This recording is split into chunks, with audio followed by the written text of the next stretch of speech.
Do subscribe to the Gadgets360 YouTube channel and don't forget to click on the bell icon so that you're the first to know about our new videos. The Camon I is the latest smartphone to be introduced in the sub 10,000 rupee segment in India. The Tecno brand is owned by Transsion Holdings, which also owns other brands such as itel, Infinix and Spice among others. These brands are targeted at developing markets and you can see that most of their offerings are in the budget segment. Now Tecno claims that its Camon series is the global flagship series for good camera smartphones. So does that make the Camon I the best shooter under 10,000 rupees?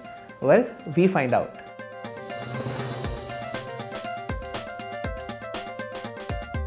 The Camon I is a budget smartphone and is made primarily out of plastic.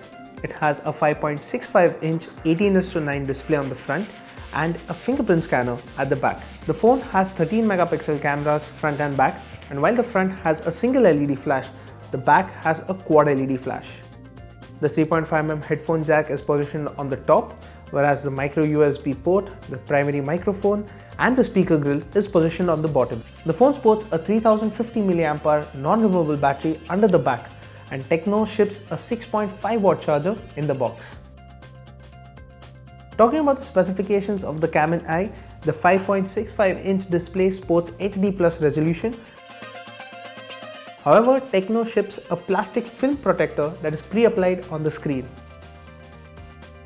The phone is powered by a MediaTek MT6737 processor, which is a quad-core processor clocked at 1.3 GHz. That's 3 GB of RAM and 32 GB of internal storage. Storage is expandable thanks to the dedicated microSD card slot that accepts cards up to 128 GB.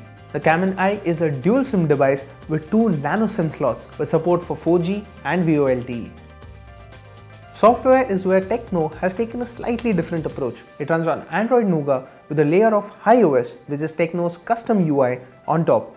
The Tecno Camon I also has a WhatsApp mode, which when enabled only allows WhatsApp to access data, whereas background data for all other apps is completely switched off. Data connection is restored momentarily when you are actively using another app. Other pre-installed apps on the phone include Phoenix Browser, a power management app and the touchpad keyboard.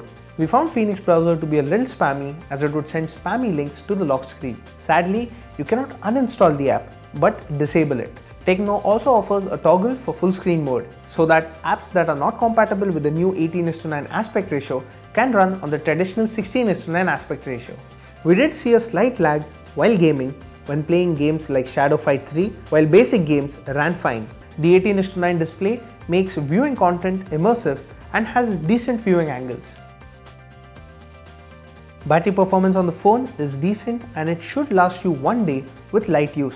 Add a bit of gaming to it and you will need to plug the phone in by night time. The 3050 mAh battery in our video loop test managed to power the phone for 9 hours and 25 minutes.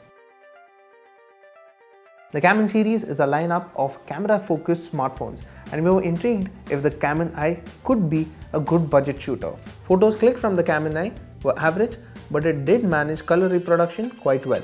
Outdoor shots clicked during the day ended up being overexposed, but the phone did manage macros better in comparison. Adjusting the exposure manually before clicking the phone did result in slightly better images. HDR mode is a little slow and any movement will result in ghosting. Photos clicked in low light have low noise but lose out heavily on details.